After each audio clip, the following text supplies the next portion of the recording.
From Ivy League educated doctor to alleged sexual predator, a Boston area doctor has now been charged criminally with raping two of his patients. But that's not where the allegations end.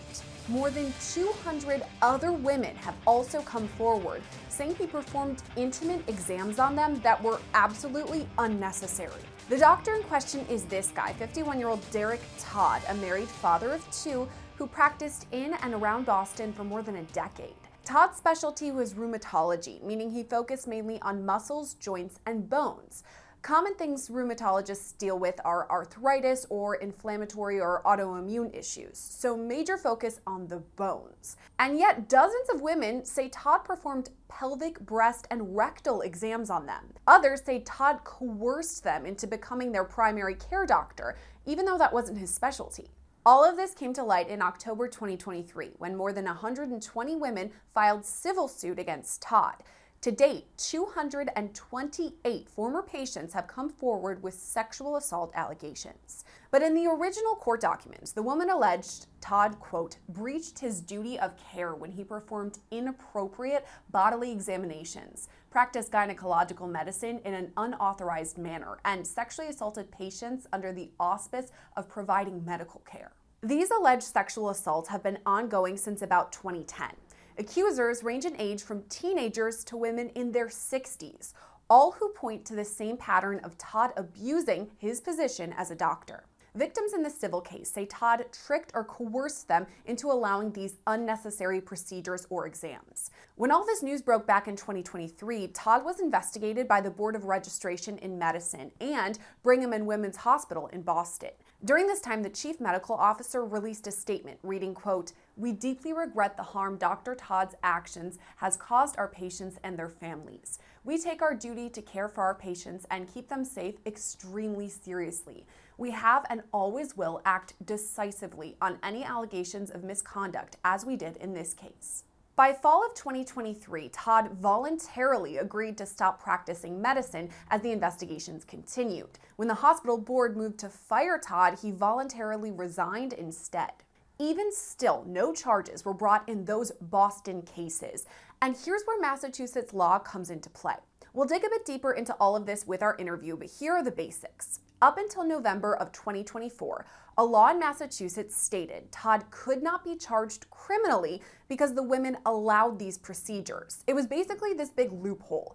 Even though these women were tricked into agreeing, they still agreed, so no charges could be brought. All of that changed, though, when a new law passed in November of last year, but it's not retroactive. So that means Todd can't be charged for most of these allegations. But there is an exception, though, and that's what led to these criminal charges. Two accusers say they did not give consent for the exams and even asked Todd to stop, but he kept going anyway. These women are aged 39 and 26. They say the incidents happened in December of 2022 and June of 2023. All of this apparently took place at the Charles River Medical Associates in Framingham, which is outside of Boston and is in Middlesex County. That part is important. We'll come back to it in a minute. During their appointments with Dr. Todd, both women had a pelvic exam or pap smear when the sexual assault happened. One of the women says she straight up did not give Todd consent, but he performed the exam anyway. The other woman says mid-exam it became so painful that she started screaming and asking Todd to stop, but he ignored that and just kept going. Prosecutors said, quote, "On both of those occasions, the tests extended beyond what was normal. And in one case, the victim was in such pain that she screamed, 'Stop!' And yet, the exam continued after she continually repeated 'Stop!'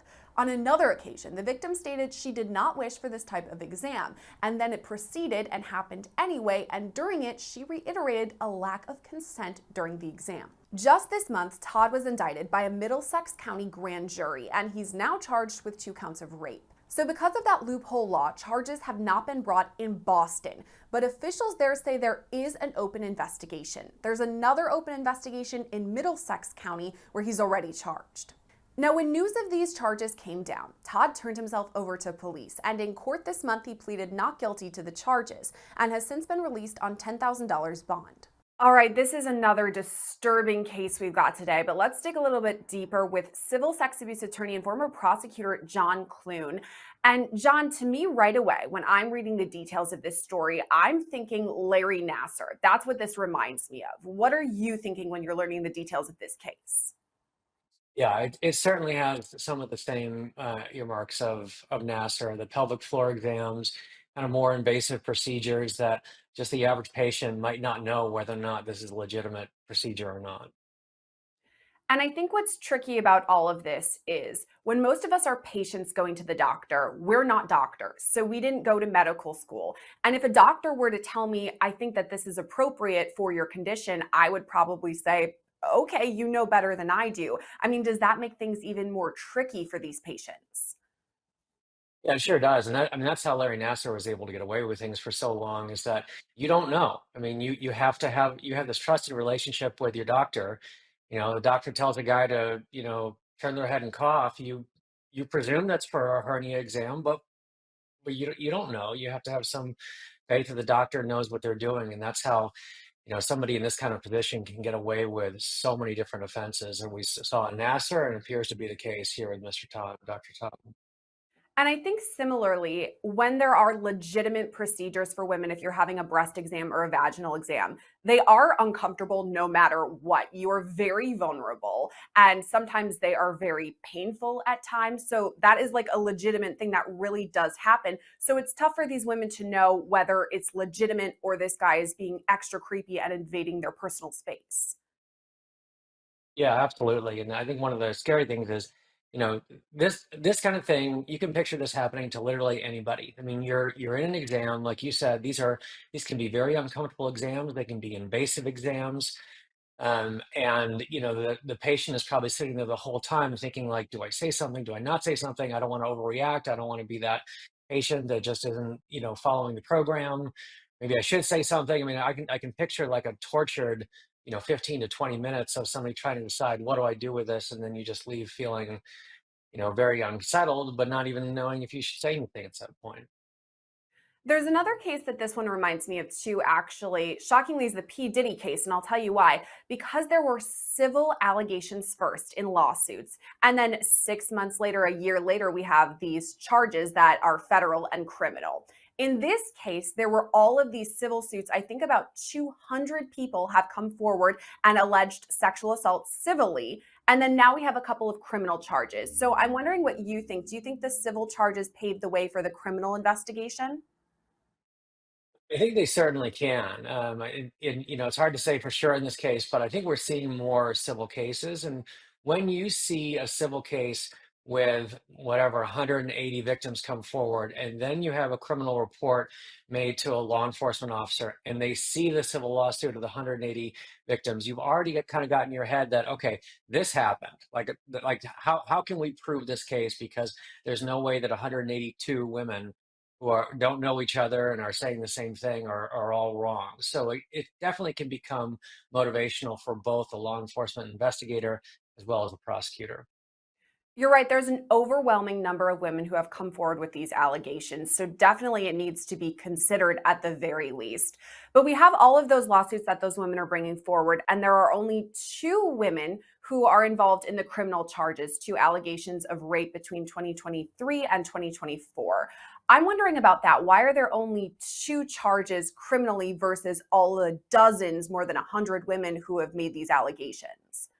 Right. So in Massachusetts, they had a statute that they've recently changed that made it confusing as to whether or not consenting to the medical procedure was in some way consenting to the sexual contact, whether or not you knew it was sexual at the time. And so that was, from my understanding, is why those charges were not brought. The two women who are the victims in the cases that have been charged are actually cases where the women spoke up to the doctor during the exam, told him to stop doing what he was doing, and he continued doing it. So there is no question in terms of their description of lack of consent in those two charges. Now, Massachusetts has since clarified that statute that allows them to charge cases where a doctor has misrepresented a certain procedure as being medical in nature when it's not. So for future charges, for future reports, there's a much greater likelihood that those will be charged, but that's why the 180 women, those cases were not. So, if I'm understanding it correctly, those women who were invaded in this case, basically they consented only because the doctor tricked them into it and said this is medically necessary, so they allowed it. Is that right? That's right. And it's certainly debatable whether, I mean, I wouldn't call that consent. I don't think most people would call that consent. But under the previous law, it was at least ambiguous as to whether or not that could be considered consent for the doctor's defense. But that, like I said, that has been something that's been clarified as of November of last year in the Massachusetts legislature.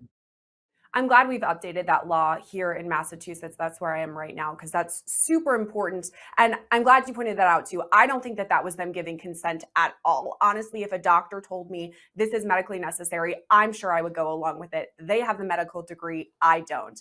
But for the two women who spoke up and said, stop what you're doing, I'm not giving consent, I don't want all of this. Great on those women. But I'm wondering, how prosecutors are going to prove that. It's not like there was a video camera in the patient room. Yeah, it's going to be a credibility determination, and that's something that we see in sexual assault cases all the time. It's one person's word against another. There's things that prosecutors can do to try to corroborate the accounts. Like, did they disclose to somebody? Who did they disclose to? What was their demeanor when they disclosed to that person? And have they made consistent statements? But at the end of the day, it's going to be the jury listening to the victim testifying, maybe listening to Dr. Todd testifying, and deciding, who's the more credible of the two. Talking about victim testimony, this is something I always think of, especially in cases like this that are so emotional. These women are so vulnerable and they have to relive something that's super traumatizing to them on the stand in front of a jury of their peers and the person who allegedly did this to them. How do prosecutors prepare these women, these victims, for all of that? Yeah, well, I think most often prosecutors will want to go through their testimony, explain exactly what's going to happen in the courtroom. A lot of times they will take the victims to the courtroom. This is where the jury's going to sit. This is where you're going to sit. This is where Mr. Todd's going to sit. And kind of get them to role play it a little bit in their head so they have some sort of preparation. But a lot of these women also are, victims of this kind of abuse are in therapy. So talking with their therapist can help them kind of emotionally regulate. What am I going to do when I'm on the stand and I start to feel flooded? Or, how do I get myself centered again? And those things that can be really helpful outside of the prosecutor's preparation. But anything the prosecutor can do to kind of give them a little bit of a heads up of what's going to happen, what it's going to look like, what they might feel like can be really helpful. You mentioned we could hear from Dr. Derrick Todd on the stand. As the defendant, it's completely up to him whether he would take the stand and testify. But what do you think the discussion would look like with his attorneys, weighing the pros and cons, whether he should actually get up on the stand? Yeah, I mean, going into the case, the jury wants to hear from him. They really do. And so they're not going to like it if they don't hear from him unless the testimony doesn't come in well from the prosecution.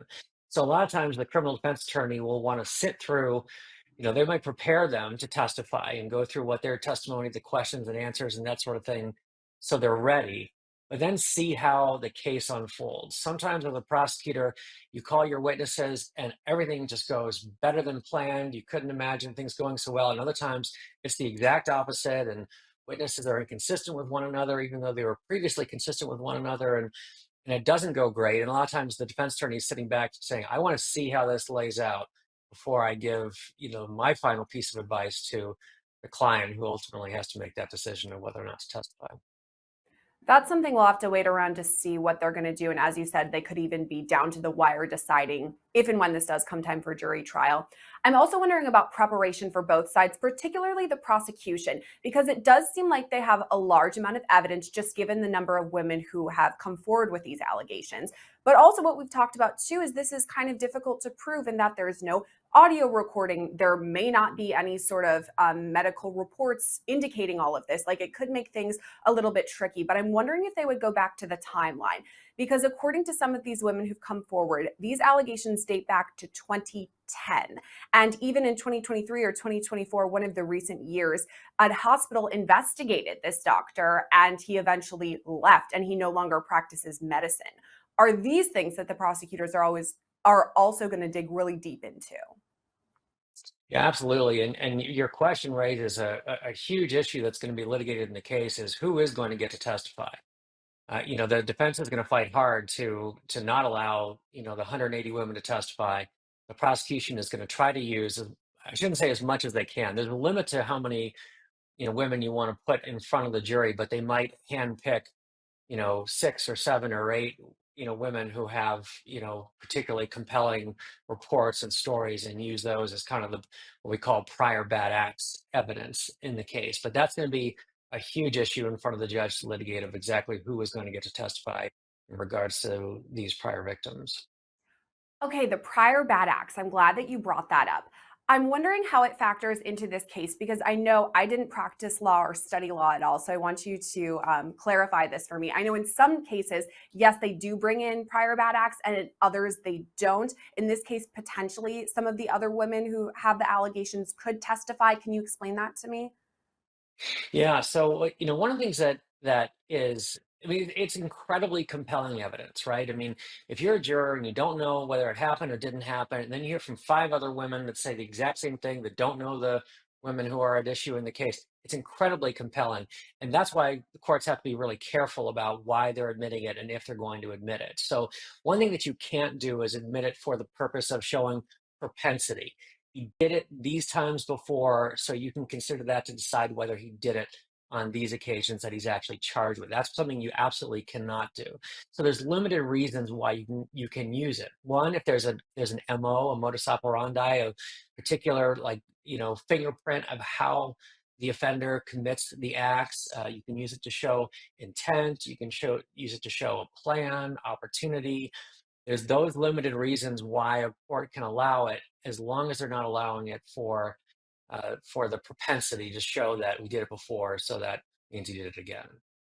Okay, that makes sense because it does kind of show a pattern with all of these women who are saying very similar things. And as you pointed out, this does seem very compelling, just the sheer number of people who have made these allegations. And then if you have them up on the witness stand saying things that are pretty similar, I mean, how is the defense even going to combat that if we have these really emotional stories that these women are telling from the heart? It's difficult. I mean, if there are, presumably they don't know each other, so you can't suggest some sort of collusion, but, just trying to you know, poke a hole or two in their accounts, something to get the jury to have some sort of question mark. Well, maybe, but it's the difficulty of prior bad acts evidence. It is incredibly compelling, and so it's something as a defense attorney is difficult, really difficult to work with. But like I said, maybe developing some sort of theme, maybe some particular fact that each one of these prior victims don't know for sure that it wasn't for the purpose of getting them to make some sort of concession, each one of them, that the defense can use in their closing argument could be the strategy. I also wonder if they'll have medical experts come up and testify because Dr. Todd was a practicing rheumatologist and they specialize in muscles and joints, not necessarily the places that he was targeting on these women.